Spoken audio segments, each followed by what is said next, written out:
எல்லாரும் சந்தோஷமா இருக்கீங்களா? இன்னைக்கு ஒரு அருமையான வசனம் நம்ம பார்க்கலாமா? பிலிப்பியர் 4ஆம் அதிகாரம் 13வது வசனம். என்னை பலப்படுத்துகிற கிறிஸ்துவினாலே எல்லாவற்றையும் செய்ய எனக்கு பலன் உண்டு.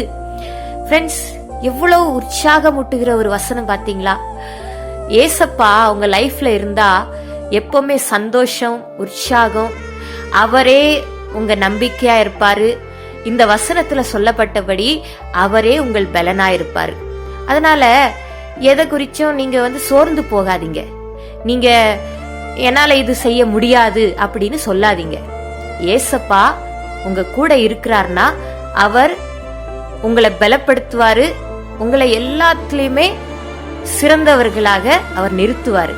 அதனால இனிமேல் ஒரு முடிவெடுங்க. நான் இனிமே முடியாது அப்படின்னு சொல்லவே மாட்டேன். எனக்குள்ள தாழ்வு மனப்பான்மை இருக்கவே கூடாது அப்படிங்கிற ஒரு ஸ்ட்ராங்கான முடிவு எடுங்க. எப்பெல்லாம் நீங்க சோர்ந்து போறீங்களோ அல்லது எப்போ நீங்க தோல்வியை பாக்குறீங்களோ அப்போ ஏசப்பா மேல நம்பிக்கை வச்சு நீங்க சொல்லுங்க, என்னை பலப்படுத்துகிற கிறிஸ்துவினாலே எல்லாவற்றையும் செய்ய எனக்கு பலன் உண்டு. எப்பெல்லாம் உங்களுக்கு அப்படி தோணுதோ அல்லது எப்போ இந்த வசனம் உங்களுக்கு உங்க ஞாபகத்துக்கு வருதோ அப்பெல்லாம் நீங்க இந்த வசனத்தை அறிக்கையிடுங்க.